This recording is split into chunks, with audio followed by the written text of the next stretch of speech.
할렐루야. 8월 18일 수예배를 하나님께 올려드리겠습니다. 먼저 사도신경으로 우리의 신앙을 고백드리겠습니다. 나는 전능하신 아버지 하나님, 천재 창조주를 믿습니다. 나는 그의 유일하신 아들, 우리 주 예수 그리스도를 믿습니다.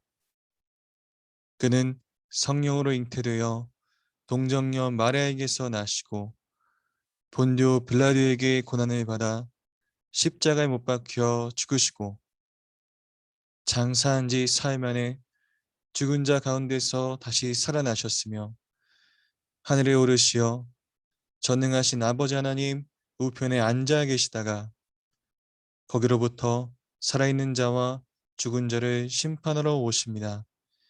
나는 성령을 믿으며 거룩한 공교회와 성도의 교제와 죄를 용서받는 것과 몸의 부활과 영생을 믿습니다. 아멘. 기도하겠습니다. 사랑의 하나님, 그 은혜와 크신 사랑을 감사드립니다. 이 시간도 예배자로서 주님께 예배하며 주의 말씀 듣게 하심에 감사드립니다. 분주했고 정신없었던 그런 하루 일과를 뒤로하고 주 예수 그리스도의 말씀을 듣고자 함께 각자의 자리에 모여서 예배하는 모든 처소마다 동일한 은혜 허락하시고 주님 말씀하여 주시옵소서. 주님, 저희가 너무나 힘들고 어려운 시기를 보내고 있습니다. 특별히 우리 공군 예천기지교회를 사랑하시고 긍휼히 여겨 주셔서 주의 사랑과 성령으로 충만케 하여 주시옵소서. 그리하여서 회복된 심령과 주를 의지하는 그 신뢰의 마음들이 정말 하나가 되어서 한 마음과 한 뜻으로 주를 예배하며 주님께 드려지는 우리 삶이 되게 하여 주시옵소서. 이 시간 주의 종의 입술을 정해 주시고 주의 말씀을 올바로 되언케 하사 성령님께서 친히 주관하시고 인도하시는 이 시간 이 예배가 되게 하여 주시옵소서. 시종으로 온전히 주님께 의탁합니다. 주님 홀로 영광 받아 주시옵소서. 감사드리며 이 모든 말씀을 우리를 권하신 예수님의 이름으로 기도드렸사옵나이다. 아멘.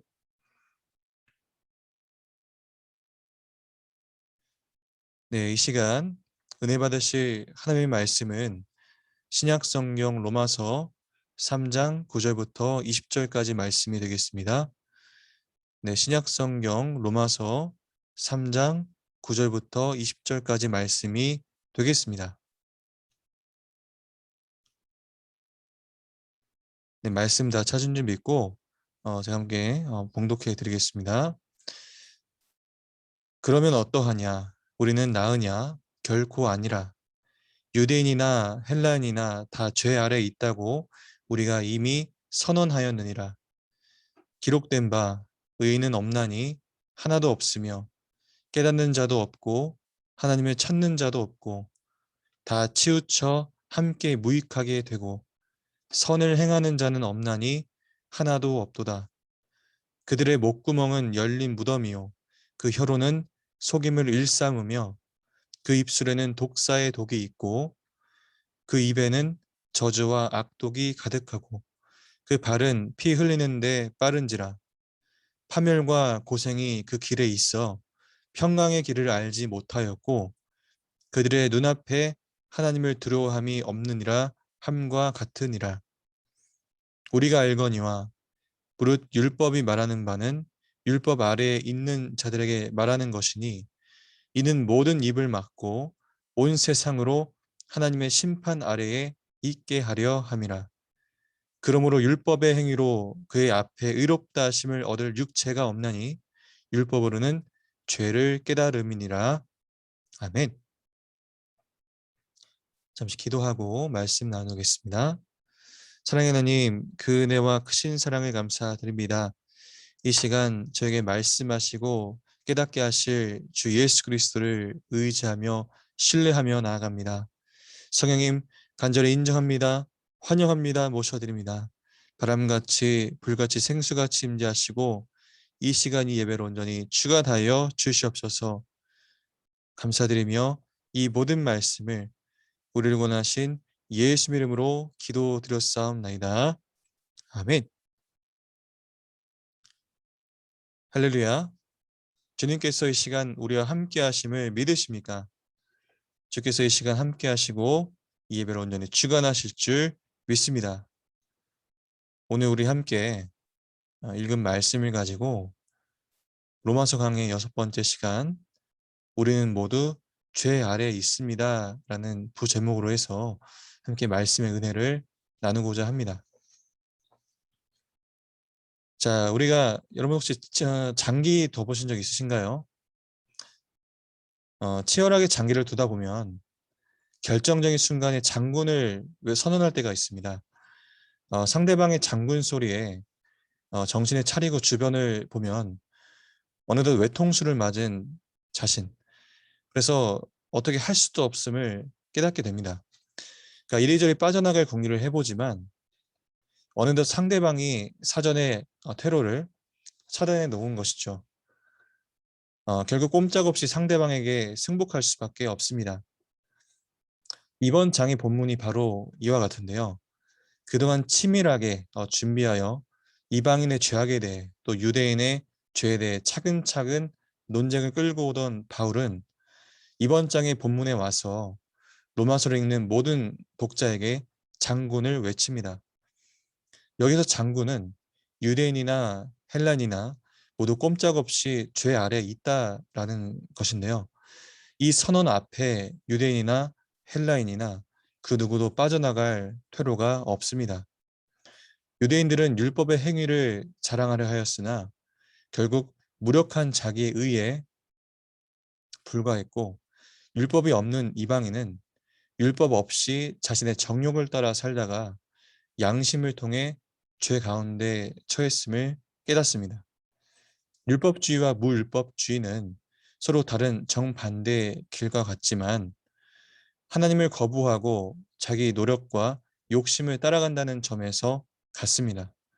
이를 강력하게 주장하기 위해 바울은 첫 절과 끝 절에서 우리가 모두 죄 아래에 있다라는 표현을 반복해서 사용함으로써 문단 전체를 감싸고 있습니다. 즉 모두가 죄 아래에 있다는 하나님의 선고 앞에 그 누구도 빠져나갈 수 없도록 장군을 선언한 것이죠. 이렇게 선포한 장군의 이면에는 그만큼 온 인류를 꼼짝달싹 못하게 하는 이 죄의 강력함이 있음을 우리는 간과해서는 안 됩니다. 여기 죄라는 단어는 로마서 3장 9절에서 처음 등장하는데요. 여기서의 죄는 살인, 강도, 음란 같은 어떤 죄의 개별적인 행위 목록을 얘기하는 것이 아닙니다. 죄는 온 인류를 휘두르며 꼼짝달싹 못하게 하는 생명력 있는 권세로 등장하는 것입니다. 그래서 죄라는 이 단어를 복수가 아닌 단수로 쓰고 있는데요. 이 사람을 사로잡아 끌고 가는 이 총체적인 권세이자 세력을 칭하는 것입니다. 이런 죄의 특성을 드러내는 표현이 바로 9절에 우리가 다 죄 아래에 있다라는 말씀입니다. 이 모두를 죄 아래에 둔다는 것은 유대인이나 헬라인이든 이 예외 없이 모두를 이 죄의 지배와 통치 아래 둔다는 것입니다. 여기서 죄라는 단어는 헬라어로 하마르티아라는 것인데요. 이는 화살이 관역을 벗어나서 날아가는 것을 의미합니다. 즉 하나님이 원하시는 지점이 아니라 하나님이 싫어하시는 엉뚱한 지점으로 날아가는 것입니다. 이 화살이 날아가려면 어떤 방향이든 엄청난 에너지가 필요합니다. 자, 이런 면에서 죄는 하나님이 기뻐하시지 않는 방향이라 하더라도 그곳으로 날아가게 하는 이 강력한 힘을 지니고 있다라는 것입니다. 이 죄의 강력한 지배력은 10절부터 18절까지 이어지는 연속적인 성경 인용문에서 나타납니다. 10절에서는 시편 14편 1절 이하를 인용하고요. 여기서 의인은 하나님과 올바른 관계를 맺고 있는 사람을 의미합니다. 즉 죄의 통치 아래서 그 누구도 하나님과 올바른 관계를 맺고 있는 이가 없다라는 것입니다. 11절과 12절을 보시면 심지어 이 사실을 깨닫지도 못하고 하나님을 찾지도 않습니다. 이들은 죄의 통치에 이끌려 함께 무익한 일을 추구합니다. 이들의 행동 가운데 하나님이 기쁘시게 하는 일이 전무합니다. 11절에서 하나님을 찾는다라는 것의 의미는 보다 분명하게 이해되어야 합니다.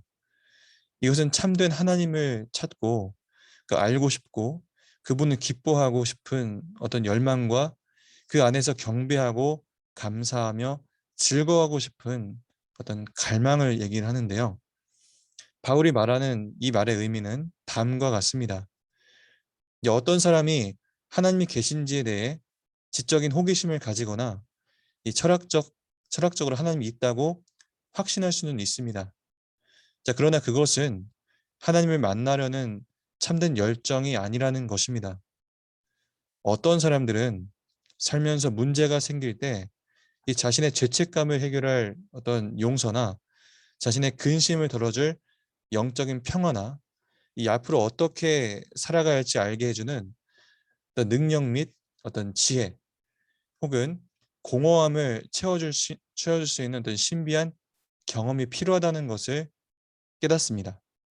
하지만 그것은 거룩하고 살아계신 인격적인 하나님을 알고 또 그분도 나를 알게 되기를 진심으로 구하는 것, 그것과 전혀 다른 것이죠. 그것은 하나님이 우리에게 주실 수 있는 것을 구하는 것이지 하나님 자신을 찾는 것은 아닙니다.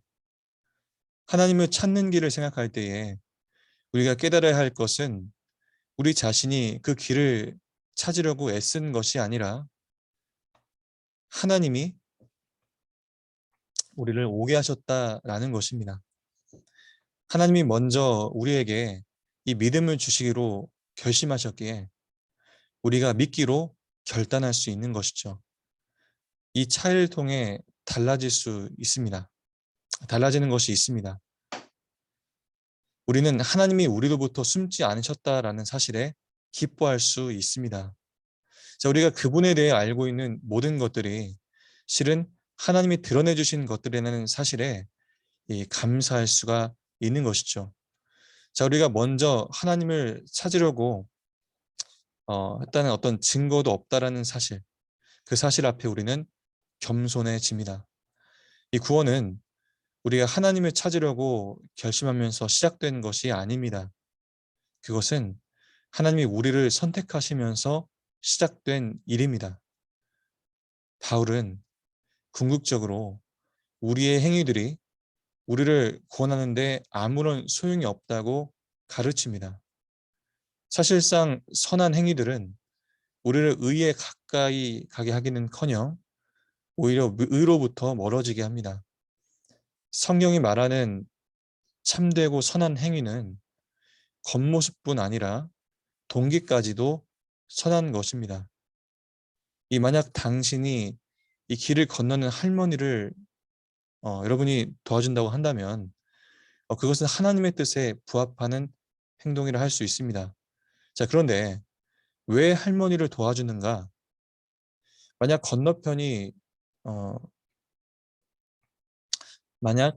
건너편이 어두워서 할머니의 돈을 훔치기 좋아서라거나 할머니가 고마워하며 이 당신에게 살해할 것을 기대하거나 길 건너편에 서 있던 친구가 이 당신의 행동을 보면서 감동받기를 원해서라고 한다면 여러분들의 착한 행동은 이기적인 마음과 동기에서 나온 것이라고 할 수밖에 없는 것이죠.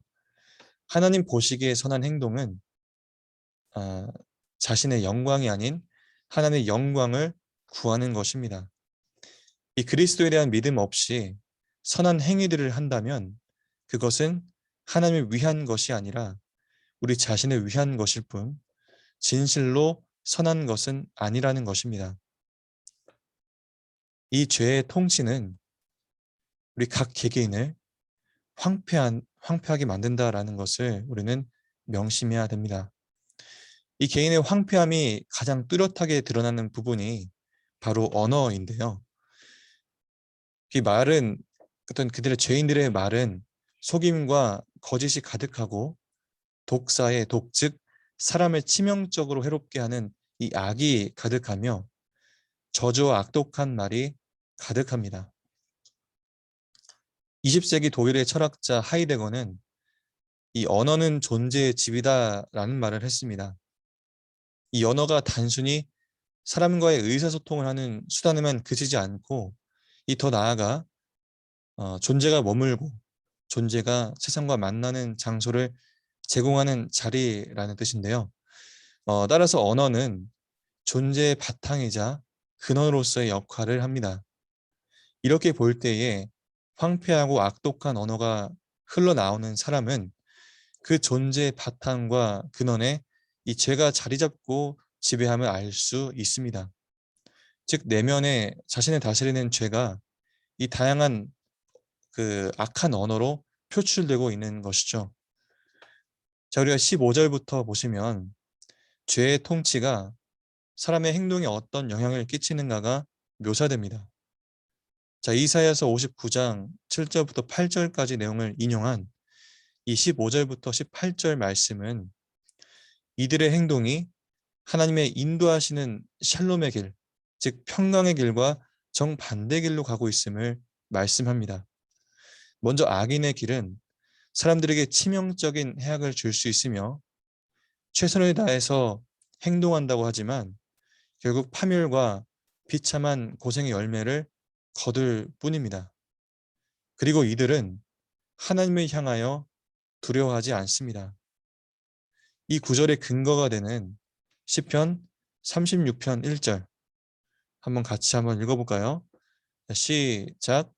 악인의 죄가 그의 마음속으로 이르기를 그의 눈에는 하나님을 두려워하는 빛이 없다 하니.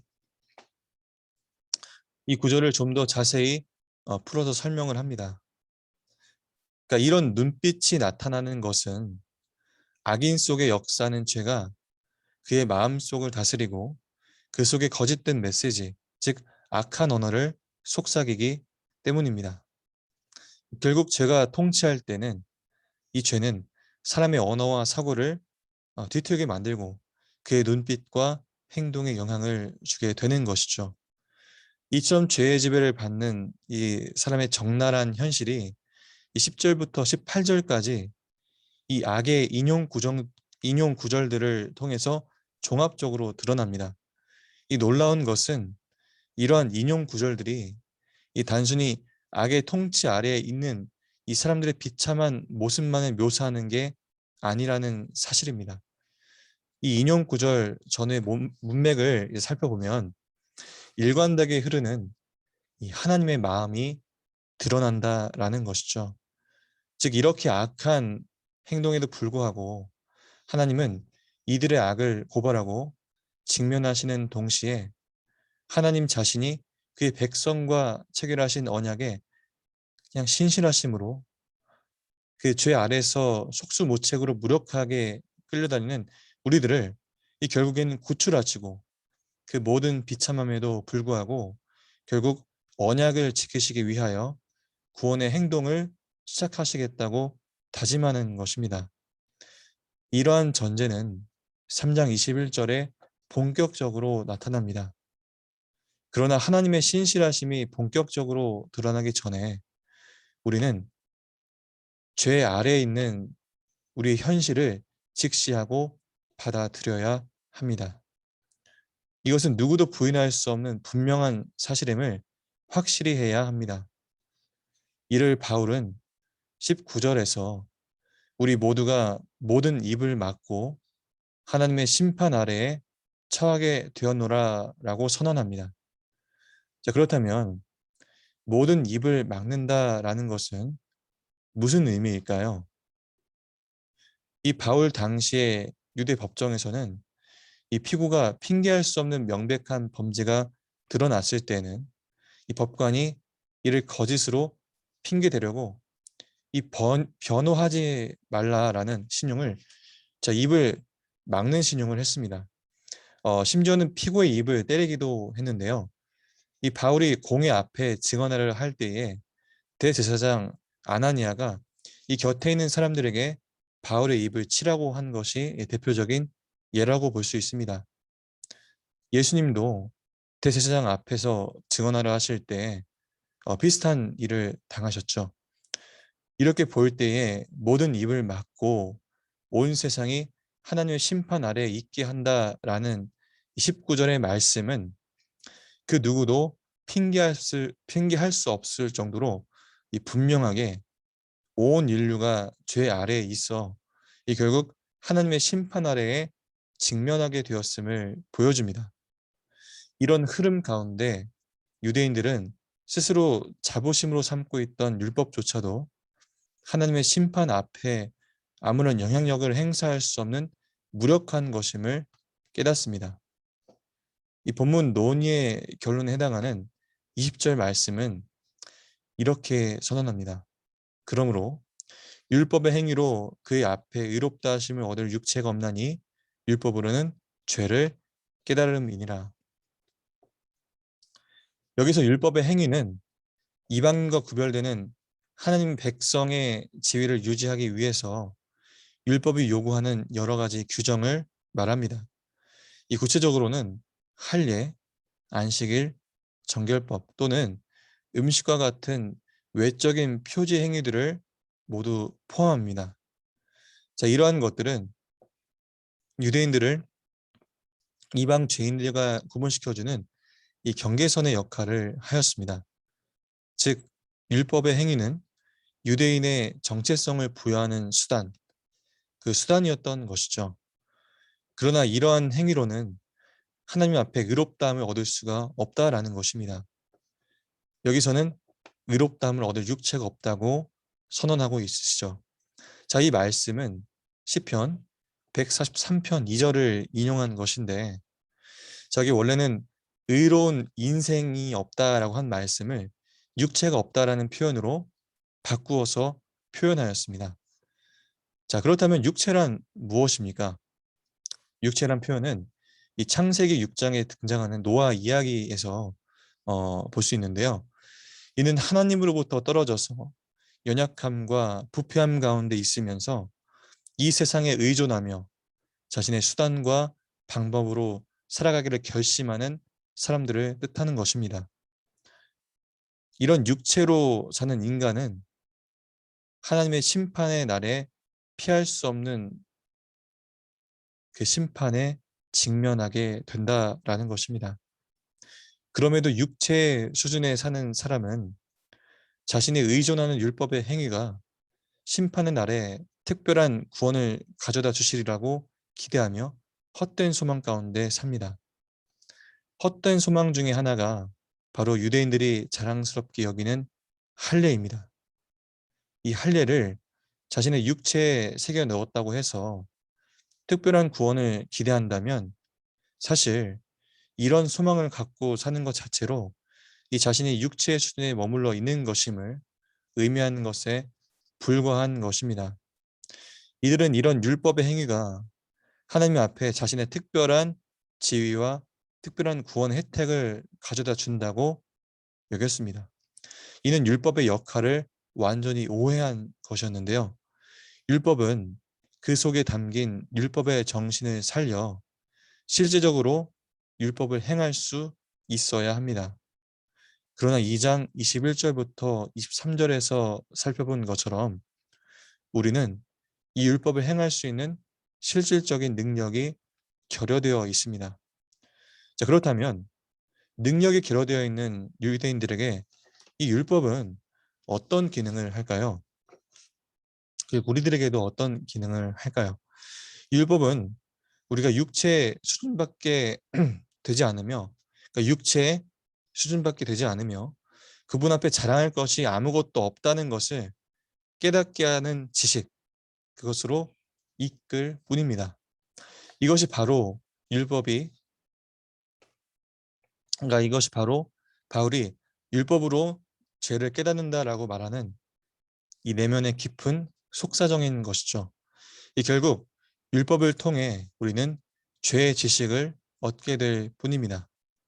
율법은 유대인에게 확신과 자랑의 근거를 제공하기 위해 주어진 것이 아니라 이런 확신과 자랑을 오히려 근절하기 위해서 의도되었을 뿐이라는 것이죠.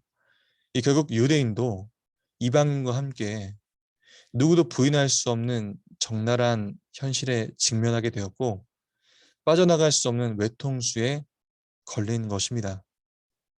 우리 모두가 죄인이라는 것이죠.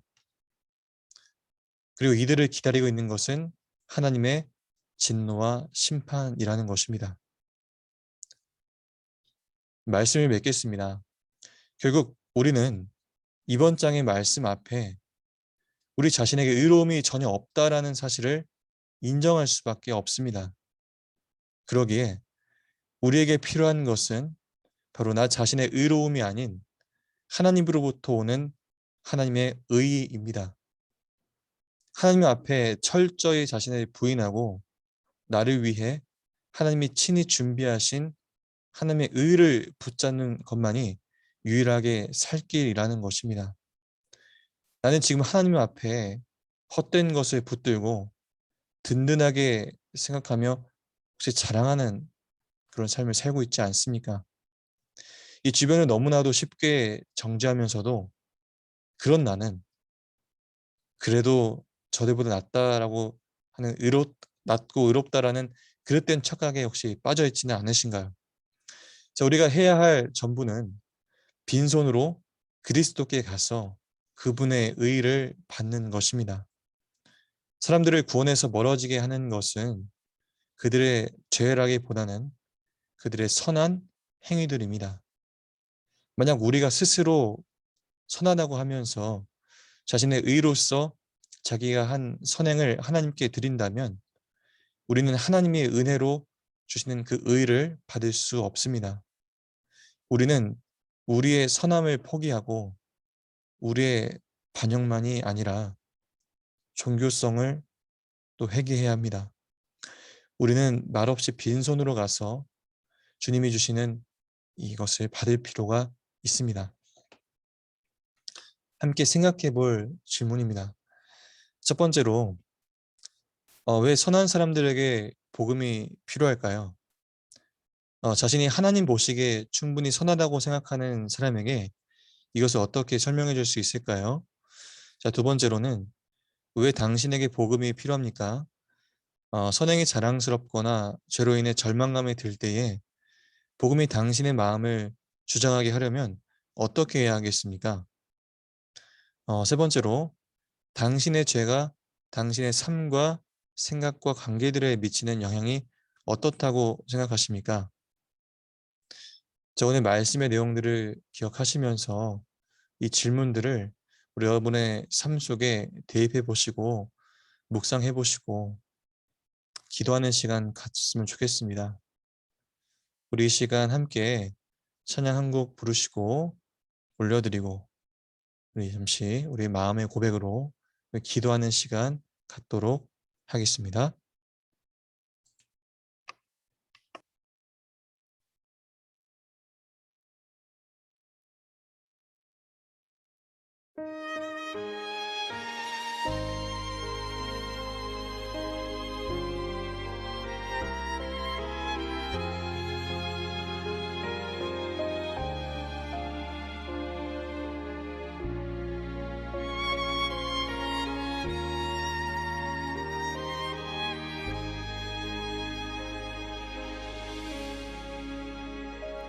어둠 속에 매이던 내 영혼 갈 길 몰라 방황할 때에 주의 십자가 영광의 그 빛이 나를 향해 비추어 주셨네.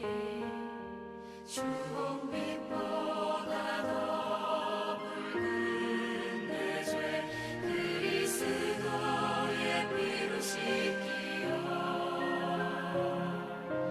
완전한 사랑 주님의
기도하겠습니다.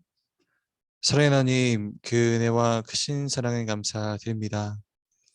이 시간 저에게 깨닫게 하시고 저희가 저희 의와 능력이 아닌 오직 예수 그리스도의 십자가 사랑과 보혈의 은혜로 주님 앞에 설 수 있음을 이 시간 고백하며 나아갑니다.